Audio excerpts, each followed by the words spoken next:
Welcome, welcome, welcome. You're listening to KHTS 1220 and 98.1 FM. And my co-host, Alex Grossman, is out sick. Not sick in the head, just sick. He just is not feeling well. And my other co-host, Lindsay Mann, is on assignment and unavailable. Co-host, or special co-host, I should say, Tamara Lear, is unavailable, and hopefully she will be reaching us. Not sure what happened to her. So this is going to be a very, very interesting show today. Our guest also is, we're not sure yet. We are trying to reach our guest.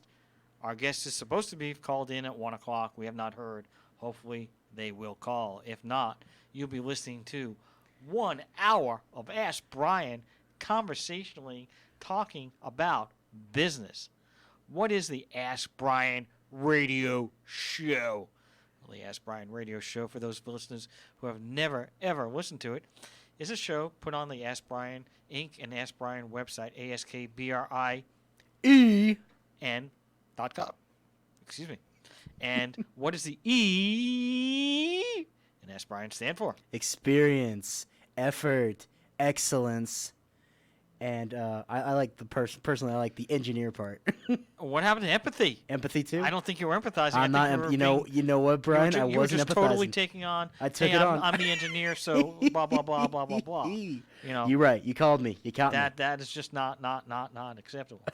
Anyway, so the Ask Brien Network allows people to learn about business in many ways. So, if you have a business and you own a dry cleaning store in, I don't know, Las Vegas, Nevada. Somebody else may own a dry cleaning store in Amarillo, Texas. And business owners that are in the same area, when I say area, same industry, I should say, they may have a business problem that they've encountered over the term of their career. Well, what can they do? Well, they can ask other dry cleaners. Now, even though the laws may be different from state to state, the issues may come up. Somebody left their fur coat in Las Vegas, and somebody left their fur coat in Amarillo, even though it's 100 degrees. Well, what's going to happen? Well, if you have somebody else that has prior business experience in your industry, you can call or email them and ask them questions, get information. Now, in addition to that, AskBrien.com. How do you spell Ask Brien? Brien. No, that's how you spell Brien. Which part do you want me to? I wanted the website is Ask Brien. Oh, it's AskBrien.com. It's AskBrien. Like you're a center in football, and that's how you designate the E. That's true. Okay. And I wasn't the center. Anyway, so we're talking about the Ask Brien system. So the Ask Brien system, you can become or apply to become an expert on the Ask Brien, AskBrien.com website. In order to become an expert, you have to. Is our guest there? Hey, this is Ty Gilmore. Sorry about that. Not a problem. We just have one more, about another 30 seconds. Stay on the line, and we'll be with you in a second. The AskBrien.com website, AskBrien.com, and what Ask Brien experts, if you apply to become an expert on the Ask Brien network, you must have a minimum of 10,000 hours or something super duper califragilist makes me alidocious or something great. Something unusual that allows you to become an expert. So if Mark Zuckerberg came here after 1 year on Facebook and he had 10 million users, I'd say, you don't have the 10,000 hours, but you know what? I'll let you go. So that's the way you do it. But we vet every expert on the Ask Brien website, AskBrien.com. Now, Ask Brien our goal every week is to teach a business lesson. And we have a very, very great guest today. His name is Ty, and he's from a company called Flying Embers. Ty, are you there? I'm here. How are you? Sorry I was a little late. Thanks for having me. That's okay. We appreciate your time. So, first of all, my first question to you is, and normally I don't do it this way, but I want to ask you, where did you come up with the name Flying Embers, and did you come up with the name, or did somebody else? Well, I wish I could take credit for it, but I can't. Flying Embers, actually the name came from the Thomas fires that happened in kind of the Ventura, Ohio area several years ago. Our CEO and founder lives in the Ohio area, and he had he was a CEO founder of Kavita kombucha. Just sold that to PepsiCo, and was working on his next entrepreneurial platform, a hard kombucha. And the name Flying Embers came out of kind of just a really, really telling story of the fires coming down through Ohio, about ready to kind of overtake the town. Luckily, the wind shifted, and someone asked him a question, and he said all he did is he looked up into the mountains and he could see flying embers, and that's how the name Flying Embers came about. It was a real, kind of life situation as they were trying to build out a brand, and some of it was coming on a lot of people in that area, and fortunately for the folks there, it went a different direction, and that's how it came about. So, well, I happen to be an attorney as well, and so I do have this question. That is, so he had a kombucha company, and he sold it to Pepsi. Are you telling me, and you may or may not know the answer to this, and if it becomes too much of a legal issue, we'll sidestep it. But typically, when somebody buys a business like Pepsi, they would have a covenant not to compete. And so my question to you is, if you know this, and if you can do this based on the fact that it may be a legal issue, but typically, if you have a covenant not to compete, you can't compete in the same industry. Now, you're both selling kombucha, so do you know any information about that, or did I put you on the spot, or is this something that needs to go to the legal department? No. You didn't. It's a fair question. Yeah. Kavita was a non-alcoholic kombucha. He had sold that to PepsiCo. Flying Embers is a alcohol. It's a hard kombucha, so it's an alcohol kombucha. So it's completely different segment in category. From a non-alc. Different regulations for that than an alcoholic kombucha. Okay, and now I have an idea what it is, but not everybody does. Not everybody has gone to the Whole Foods or wherever, and or even now at Ralph's, whatever. Explain what kombucha is. So the easiest way to explain what kombucha is a fermented tea with bacteria, with a SCOBY. Hard kombucha is a alcoholic kombucha. So we do dry fermentation. We kind of to take all the sugar out, which allows us to produce alcohol. We can kind of regulate what the alcohol percentage is. So Flying Embers hard kombucha is a alcoholic, basically sparkling fermented tea with anywhere from 4.5% alcohol by volume up to 7.2% alcohol by volume. And obviously that's regulated. So do you have to get approval through either the ABC alcohol? Yep, yeah, through the TTB and the FDA and all the regulatory folks out there. Absolutely, yeah, we do. And do you know what the size of your industry is in the alcohol part, not the kombucha? The alcohol kombucha segment size? Yes. Yeah, I think right now we project it's roughly about 60 to 80 million. It's in this industry, it's hard to really establish that just based on you can sell, like you said, at the Whole Foods or the Ralph's or the Sprouts, but you can also sell in the on-premise, so the bars and restaurants, and that data is a little tougher to collect. So, it's still fairly new, but probably between 60 and 80 million.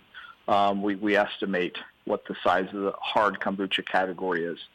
The non-alc kombucha, you can read in the press. I mean, it ranges from 1.5 billion and north of that, with strong projections that's going to continue to grow at a good clip.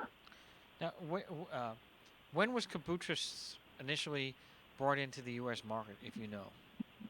I wouldn't know that answer. Okay. I know it's I've seen it around for probably 10 plus years, but I know it's kombucha as a drink goes back thousands of years when that was started. And what is your prior background? I spent almost 25 years at Diageo. Diageo is one of the largest spirit and beer producers globally, across a lot of different functions and roles. And just left back in October 1. I started with Flying Embers as the president of their company. And give me some of the brands for Diageo. Kettle One, Smirnoff, Johnny Walker, Tanqueray, Crown Royal, Guinness, Smirnoff Ice, Smithwick's, Harp. They're a leader across all segments in spirits, and have some great beer brands in like Guinness and Smirnoff Ice. Now I don't know if it's the same brand. I try to remember the name of it, but Baskin Robbins and Dunkin' Donuts was also owned by a big liquor company in England. I don't know if you know the name of that company, but no, I know they owned Burger King at one point, but not Baskin Robbins. Okay, and what was the title you had prior to leaving the company?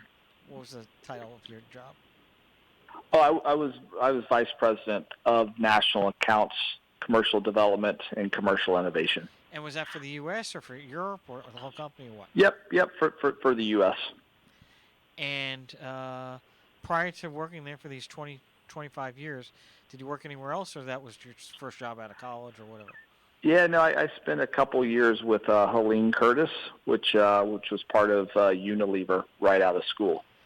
And what is Helene Curtis? Is that a shampoo? It was it was a shampoo. The Suave, Salon Selectives, Finesse, Degree deodorant were all owned by Helene Curtis, which actually sold to Unilever owns most of those brand assets today. And then from there, that's when you became. That's when you left the company. Was it this year or last year that you left the company? Yeah, October of 2019 is when I started with Flying Embers. And right now, for Flying Embers, what are the projections for the revenues for this year of 2020, if it's not proprietary? Yeah, that's a proprietary number, but we finished out 2019 really strong, and have plans to we're currently in 32 states, roughly 60 distributors across the U.S., and have plans to at least quadruple our business size from 2019. So we continue to see strong consumer takeaway, strong consumer engagement in the hard kombucha category, and specifically our brand. Category has kind of started in Southern California. We're really one of the first companies to take the brand national. So I feel like we're really set up to have a great year in 2020. And currently, how many employees do you have? We have roughly about 55 total employees at the company today. And you're selling the product through. Is it through supermarkets? What are your distribution chains that you typically have? Yeah, so the way beverage alcohol works is, so we work through distributors. Okay. So we have different distributors across the U.S., and then our distributors actually service all channels of trade. So they service the convenience stores. They service the natural channel like Whole Foods or Sprouts or New Seasons or Earth Fare. They service the mass channel, so the Walmarts and Targets. They service large format grocery like the Ralphs or the Albertsons or the Publix or Myers. and then the on-premise.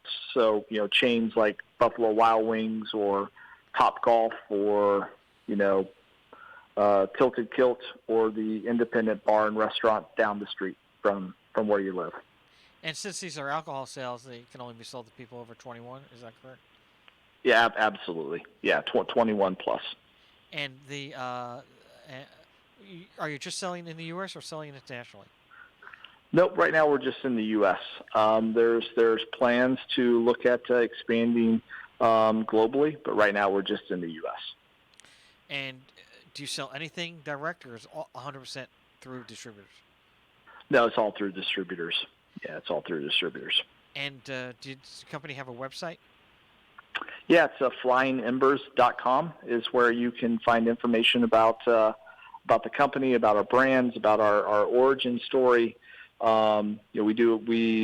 actually donate 1% of all revenues back to first responders and firefighters.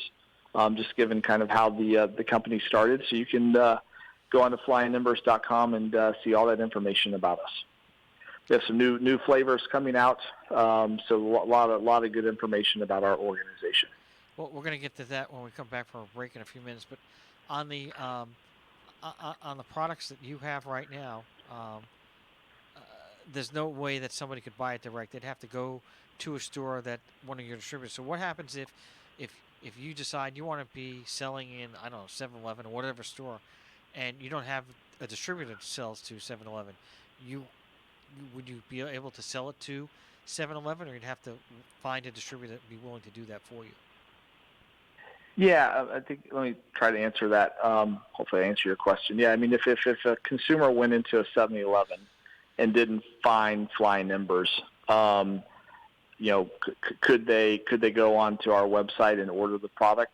The answer is no. That's actually illegal in the beer industry for that to happen. Could they go onto our website and say, or onto our store locator and punch in their zip code and find out where we're selling around them? They could absolutely do that, and they could see what stores would be around that store they couldn't find it at to buy our product. My question was actually reverse to that, and that is, so if you wanted to get your product into 7-Eleven and you don't have none of your distributors sell, would you be able to sell it direct, or you have to go? Is the beer and wine and alcohol business set up that you can only do it through distributors? Yes. Or is it The beer. I'll speak into beer because that's a segment we play in. But yes, beer it has to go through beer distributors. So yes, if there was a store and we didn't have a distributor set up in that for that geographical area, then yeah, we couldn't get our product to that store. But again, we're in 32 states. We have 60 distributors. Distributors service all channels. Any account that's a licensed account, our distributors service in that area. So as we continue to round out, all 50 states, we're going to be in a great place to service all stores. Someone wants to know what a licensed account is, but we only have 40 seconds. So can you give a quick answer? Yeah, you said 7-Eleven. So a 7-Eleven would have to actually have a license to sell alcoholic product. That's what that means. So. And but everybody does have. So how does? Well, we're going to be coming right back in about a minute or two. So we're going to take a break right now. Cool. Healthcare can be difficult if you're underinsured or have Medi-Cal. Samuel Dixon Family Health Center can help. Services are available on a sliding fee schedule. The mission of the Samuel Dixon Family Health Center is to give the Santa Clarita Valley access to affordable, quality primary care. There are 3 locations to serve you: Canyon Country, Newhall, and Valverde. Go to sdfhc.org for more information and to find the location most convenient for you. If you have a business problem, If someone doesn't honor their agreement and you need an aggressive attorney with over 27 years experience, the Law Office of Peter Bronstein has helped partners resolve disputes, franchisees resolve disputes, and other business owners who have a challenge. Let the Law Office of Peter Bronstein take your stress away. Visit lacorporateattorney.com. Don't wait too long and lose your rights. Solve your business challenge problem today. Visit lacorporateattorney.com. You're going places, and College of the Canyons can help you get there. Registration is going on now for their spring semester, which begins February 10th. Take classes in Valencia, Canyon Country, or online. Need to update your professional skills? Enroll in their free career skill classes, many of which take less than 2 weeks to complete.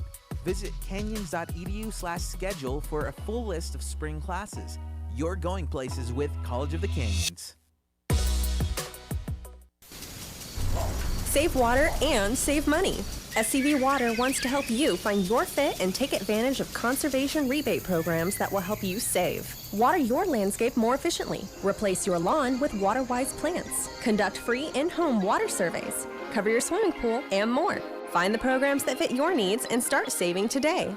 Visit conserve.yourscvwater.com to learn more. That's conserve.yourscvwater.com. We all know sometimes people lose their way. If you or someone you know is struggling with addiction, the Way Out Recovery SCV may have the answers you've been waiting for. The Way Out is the premier intensive outpatient treatment center serving Santa Clarita. Asking for help is the first step. Call The Way Out today, 661-296-4444. That's 296-4444 for a private free assessment. The Way Out is an accredited, affordable outpatient program that accepts most insurance. Call us at 661-296-4444 or check us out online at thewayoutrrecoveryscv.com. Quit battling with yourself. Ask The Way Out for help today. Hometown, your hometown station.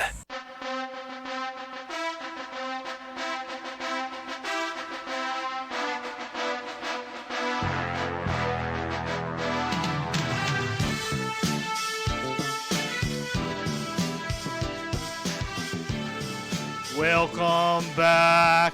KHTS 1220 and 98.1 FM. Is that enough monotone? I think so. You're back listening to the Ask Brien radio show. Mr. Engineer, how do you spell Ask Brien? B-R-I-E-N. That's how you spell Brien, but I said how to spell Ask Brien. A-S-K. Simon Says. You obviously didn't do well at Simon Says, did you? No, I did not. I always failed at that one. That's because you couldn't spell Simon. And Says is not S-E-Z. It's S-A-Y-S. Whoa. Hey, I know how to spell. Well, or either that or you have a good spell check. Or Both. Order correct. Can we go with both? What is that nowadays? Anytime I try to write something, I'm always getting order corrected. They don't know what I want to say. Maybe they do. We were talking with Ty from Flying Embers.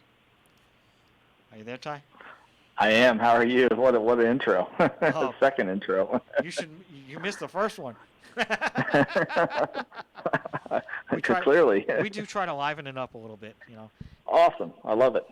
Absolutely. Now, we were before the break. We were talking about licensing, and I know this isn't a driver's license. So, is licensing referring to ABC, or what type of licensing were you referring to that somebody would need in order to be able to purchase the product as a distributor or through? Yeah. So a retail outlet is what I was talking about. So like a retail establishment, whether it be a grocery store, a liquor store, a convenience store, a restaurant or a bar. It varies by state, but you have to get again, depending on state, you'd have to get a beer or a beer and wine or a beer, wine, and spirits license in order to sell that product at your establishment. And again, those are issued by states, maybe by county, et cetera. But once you have that license, then you can legally sell that product within your establishment. In turn, you would order product from the distributor, it could be a beer, wine, or a beer, wine, and spirit distributor, but they're the ones that actually deliver the product to the licensed account. In turn, the licensed account can put it on their menu or put it on their shelves and sell it to consumers that are 21 and above. If that helps out. Okay, and anyone can get a license? Again, I don't. Again, it varies. I don't think anybody can get a license. Again, there's there's city and there's each area is different, right? You could be a as an example, you could be a restaurant or a bar, and you could be within such a distance from a school or a church or something else, and that county or that city might not allow a beer, wine, or spirits license to that outlet. Again, it's just going to vary, but by kind of where you are and what type of license you're applying for. Yeah, your previous job was you were handling national sales. So I mean, to me, this is more regulatory part of it. What responsibilities did you have? You could sell to anyone on a list, or did you have to first find out whether or not they had the valid license before you could sell? How does that work in the sales chain for you? Yeah, so it works two ways. So a couple different roles that I had. So one, I headed up sales where I had a team of people that managed distributors. So our distributors had our product. Our distributors serviced the licensed account within their geographical area, and we would we'd build partnerships. We'd provide tools, training, direction, et cetera, for them to go sell more of our product. In my last role before joining Flying Embers as president, I led a team that headed up all national customers, right? So we would call on the headquarter of Walmart in Bentonville, or call on the headquarter of Kroger in Cincinnati, or 7-Eleven in Dallas, or Buffalo Wild Wings in Atlanta, and we would build out programs and initiatives for them to sell our product. Again, we knew which of those accounts could sell beer, who had a license to sell beer, and then obviously if we did that, our distributors would distribute the product to that individual store. Now, you joined the company recently. How old is it, Flying Embers? It's so they started selling really kind of January of it was like mid-December, January of 2019. Prior to that, there was they probably spent a good year and a half in research and development, really perfecting and building out the product, building out the facilities, so that when we launched, we were going to have a really, really high quality product that met the consumer needs. So it's been selling product for a little over a year, but it's been in existence for almost two and a half years. And how old is the alcohol kombucha business industry? How long has that been around?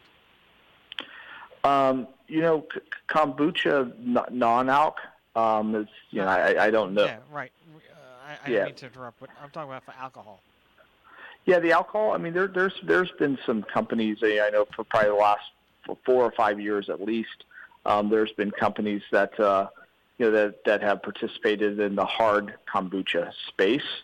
The categories really started to grow over the last kind of 12 to 18 months. Really, where it started to make more headway than maybe it did in the previous 3. So, who is your biggest competitor? There's a couple competitors. In Southern California, there's a brand called Boochcraft. There's a brand called Juneshine. There's some local folks that are starting to build out hard kombuchas. across the U.S. So there's quite a few folks that are getting into this exploding and exciting category. And your category of kombucha and alcohol kombucha, do you consider yourself to be more of an alcohol company? Do you consider yourself to be a kombucha company? And then within that, do you consider yourself, obviously not soft drinks and that type of stuff, or iced teas or whatever? So, is that the special category, kombucha, alcohol, and or how does it break down typically? Yeah, we're an alcoholic company. Yeah, I mean we only do alcoholic hard kombucha. So we are absolutely an alcoholic company that produces a alcoholic hard kombucha. We don't do any non-alcs or anything in that space. You're correct. And I know you worked, well, I guess you couldn't say, but you did work for an alcohol company prior to this. Do you know of any big major players that you've heard of that are coming into the industry or in the industry today?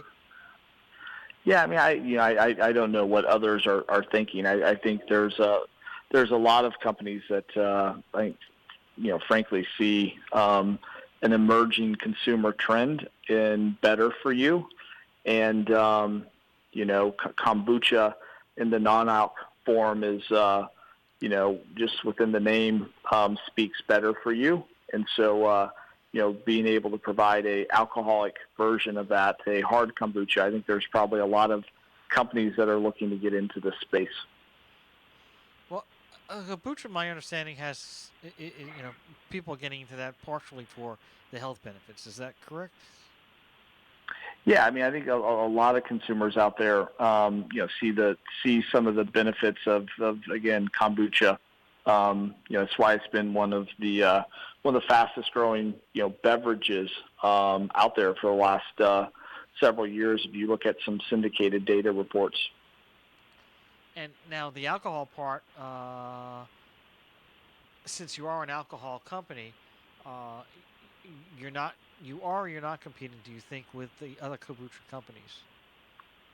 I wouldn't say we're competing with them. I think those consumers that are 21 years or older that that are adorers or adopters of kombucha, we definitely see that those consumers that are 21 plus that do drink or consume alcohol are some of our early adopters coming over into our hard kombucha.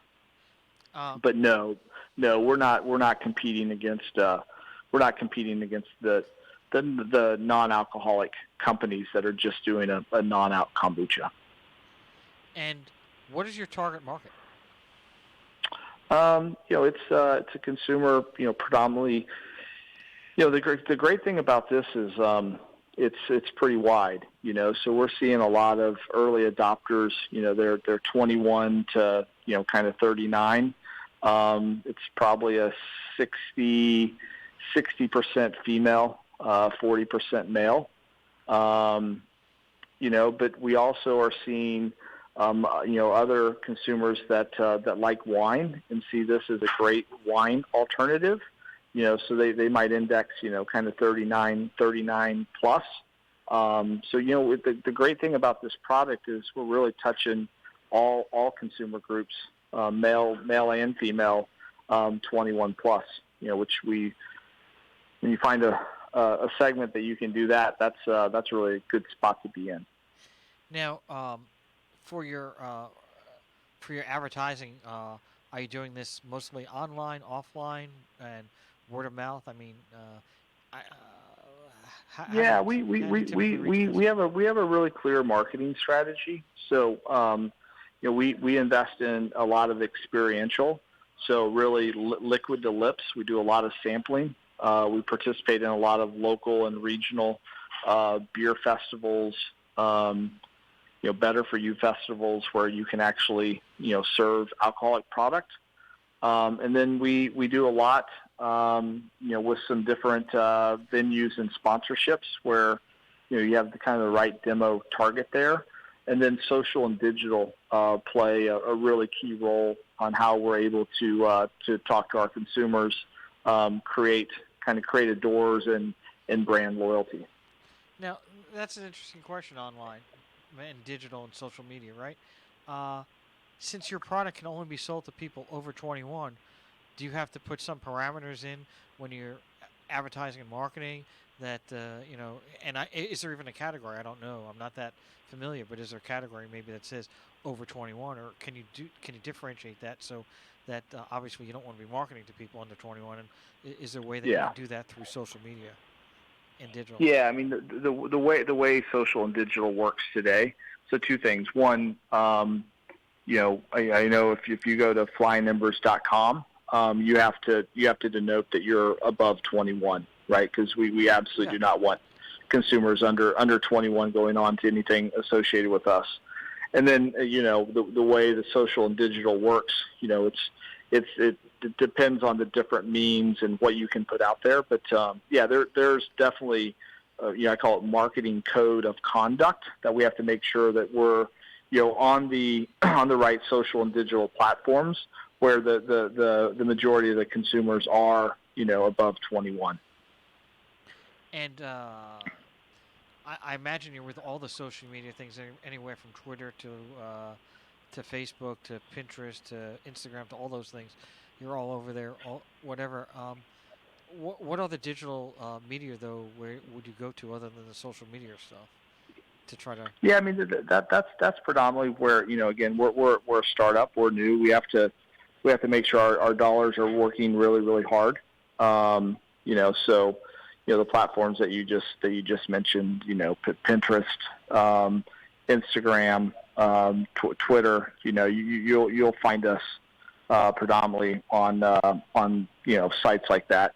We do a lot with influencers. So we'll have influencers that really want to kind of get behind Flying Embers as a brand, and we do a lot of work there where we can get some kind of non-paid social and digital impact, just because they're true adorers of the fans, true adorers of the brand, which ultimately is what you want to do, Now, you indicated two things. You indicated one, that you try to go to trade shows or events where, that are, people over 21, and you told me also that you really can't get the product directly. My question is, so what if, like, the engineer here wanted to get a sample? Is there a way that he can do that? The way the engineer there that wanted to get a sample? Yeah, he's been dying for that. I can get the engineer a sample. I can do that. I can do that legally. We can legally get the engineer a couple cans of samples so that he or she can try it. So I think he'll be a lot more effective for the next show if he has a couple cans. I think. Come on, man. man. I think so. I think so. Oh my goodness.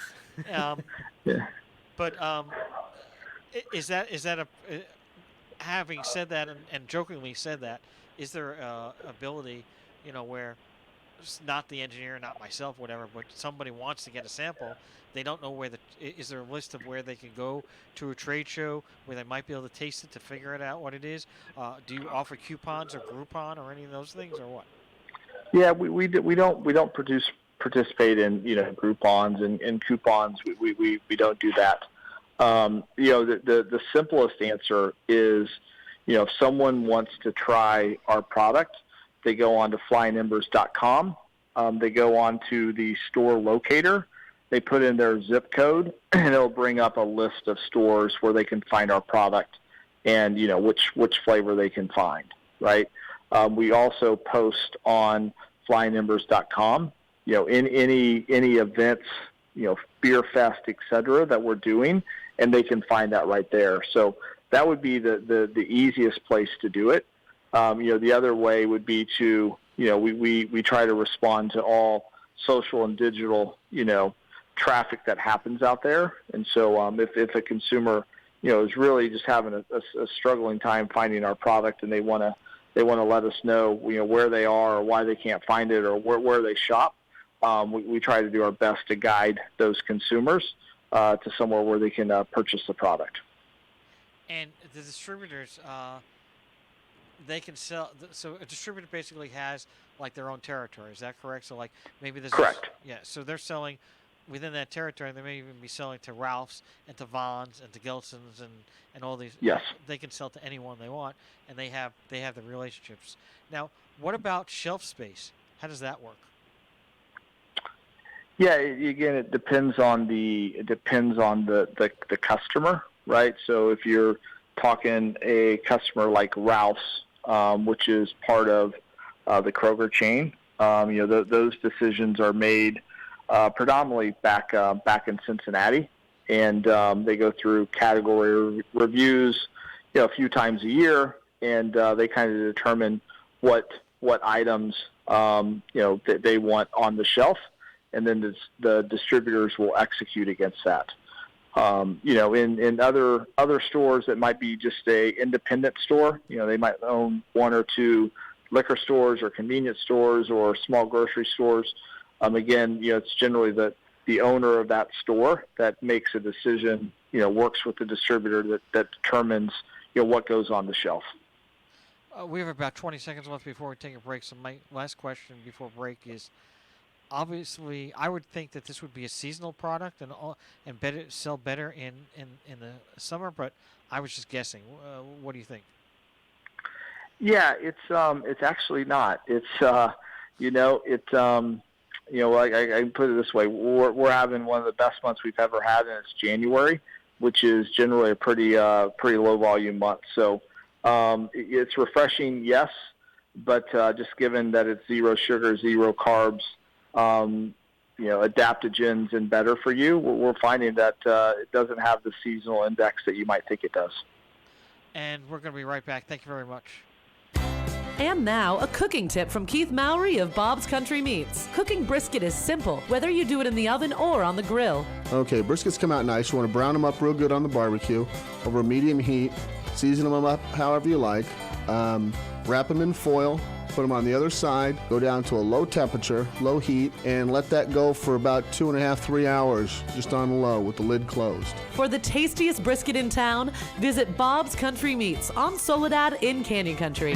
Coming to the Canyon, Santa Clarita, Jared Neiman, Tower of Power, War, Buck Cherry, Julian Marley, Jack Russell's Great White, LA Guns, Jefferson Starship, Marcone, Los Lobos, Ambrosia, Naked Eyes, John B., Air Supply, Big Bad Voodoo Daddy, The Dickies, Missing Persons, Berlin, A Flock of Seagulls, and more. Borderline Country Nights every Thursday, and the Canyon is the perfect place to host special events, so call 818-661-7237 and book yours today. The Canyon, Santa Clarita, where music meets the soul. Tickets available through Ticketmaster.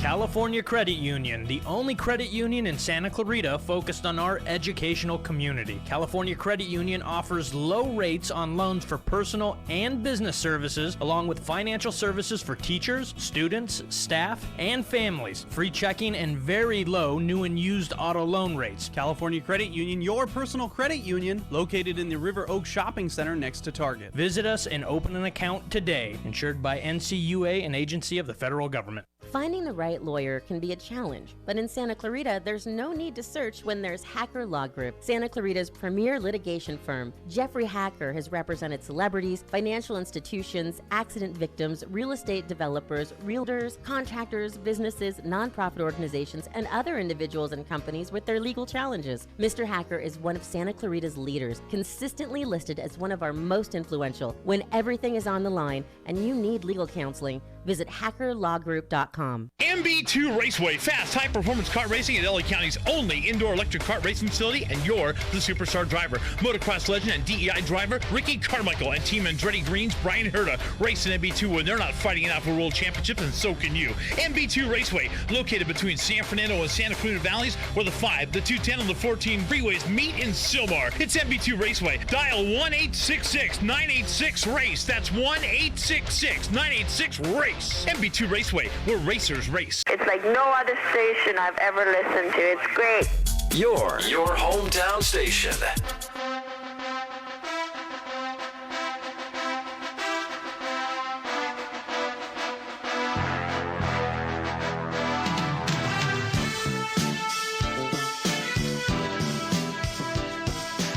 KHTS 1220 and 98.1 FM.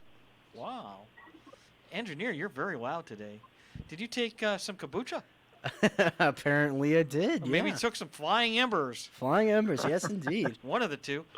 We're talking to Ty, president of Flying Embers. And we had a question. The question was, so what flavors and products are you currently offering at Flying Embers? Yeah, it's a great question, and thanks for asking. You know, when we launched, we initially started with 3 flavors. We had an ancient berry, we had a ginger and oak, and we had a lemon orchard. And we saw that those flavors were doing extremely well. Since then, over the last couple months, we have 3 new additions to our lineup. We have a grapefruit thyme that is incredibly refreshing. We have a pineapple chili. I like to call it's a great combination of sweet and heat. And we just launched a black cherry with a little hint of lime, which is an amazing product. So right now we have 6 in our lineup. 4 of those have 4.5% alcohol by volume. They have 0 sugar, 0 carbs, and 85 calories per 12 ounce. And then the pineapple chili is 6.8% ABV, so a little higher in alcohol. And the black cherry is at 7.2. But again, all with 0 sugar, 0 carbs, live probiotics, and low calories. Well, the engineer said he wants to get the black cherry because that's the highest alcohol level. That's what he's looking for. Well, let's just make sure we consume that responsibly, right, Mr. Engineer? Absolutely, sir. Yes, you indeed. can drive a car, but can you watch a switchboard? That's the question. So yeah, we're really excited about our lineup. Thanks for asking. Of the flavor, now this is probably not a fair question because we don't know a lot of new products out there, or flavors out there. Which flavor is the number one most popular flavor? And obviously, it's going to be hard to tell in the new ones. So, yeah, right now, our ancient berry is still number one. But I'll tell you, we just launched grapefruit thyme probably 3 months ago, and it's right on the footsteps of ancient berry. We just launched pineapple chili and black cherry, and I expect that all 4 are going to be running neck and neck. I spent a lot of time in Texas, and to me, the pineapple chili, a little sweet and heat, is just incredible. Have that with some Mexican food out there. So maybe some of your Mexican restaurant owners that are looking for something a little bit different. What a great addition, or maybe the grapefruit thyme to start to make some really cool hard kombucha palomas would be a great addition. Well, I actually consider it to be Hawaiian Texan because you got the pineapple. There you go. But I'm too analytical. That's why I have my job. Well, are there any flavors that obviously you probably can't answer this. Can you tell me other flavors that are in the works, or you probably can't because that's kind of secret mission? Yeah, we're going to kind of keep that as secret information, but I can tell you we have 2 or 3 flavors that we're really, really excited about. We've done some extensive consumer research, and I think the key is to stay out ahead of everybody else and come out with flavors that are disruptive, unique, but ultimately taste great, that we know consumers love.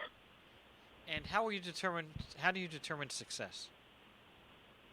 Well, we determine it in a couple ways. One, we continue to make sure that the consumers that are trying our product, have a positive response, right? That their feedback, we're meeting their quality and expectations. And then it's no different than a lot of the business owners that are probably on the line. I mean, we determine success by, making sure that we're achieving all of our financial targets and doing it in a really sustainable way where we're doing all the right things. Also we determine success by just making sure that we're promoting a message around what we view as better for you. The ingredients and everything that we put in our products is better for you, but also just making sure that people continue to drink in a very, very responsible way. So we have about 30 seconds left. What is the company's mission statement? Where's your drum roll? Engineer, where's your drum roll? You know what? I can't find the drums on this one. I'm going to have to call Ringo Starr. Go ahead. No, it's it's a great question we've been working on. I guess the best way to put our mission statement is to transform the beverage alcohol industry. Is our mission. That's about all the time we have. I'm sorry to do that to you. Flying Cool. Embers, FLYINGEMBERS.com.